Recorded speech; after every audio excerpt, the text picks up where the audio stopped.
కవి అందశ్రీ రాసిన జయ జయ హే తెలంగాణ గీతాన్ని ప్రభుత్వం తెలంగాణ రాష్ట్ర గీతంగా ప్రకటించింది. ఈ నేపథ్యంలో ఆ పాటను సంగీత దర్శకుడు కీరవాణికి ఇవ్వాలన్న నిర్ణయంపై తెలంగాణ సినీ మ్యూజిషియన్ అసోసియేషన్ ఆక్షేపణ వ్యక్తం చేసింది.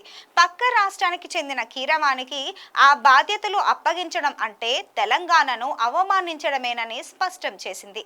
అసలు గత కేసీఆర్ ప్రభుత్వమే ఆ పాటను రాష్ట్ర గీతంగా ప్రకటిస్తే బాగుండేదని, కానీ గత సర్కారు ఆ విషయంలో తప్పు చేసిందని వ్యాఖ్యానించింది.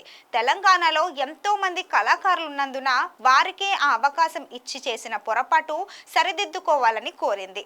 జయ జయ హే తెలంగాణ పాటకి సంగీత దర్శకులు కీరవాణి సంగీతాన్ని అందించమని కోరటం చారిత్రక తప్పిదం అవుతుంది. తెలంగాణ అస్తిత్వం మీకు తెలియంది కాదు. తెలంగాణ ఉద్యమం ఎందుకు వచ్చిందో మీకు తెలియంది కాదు. మన ఉద్యోగాలు మనకే రావాలి, మన అవకాశాలు మనకే కావాలి అనే నినాదంతో ఉద్యమం ఉవ్వెత్తున ఎగిసింది. సకల జనుల సహకారంతో ఎంతో మంది అమరవీరుల త్యాగ ఫలంగా ఏర్పడింది మన తెలంగాణ రాష్ట్రం.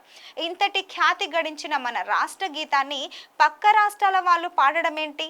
అలా చేయడం అంటే మన తెలంగాణ కళాకారులని అవమానించడమే అవుతుంది.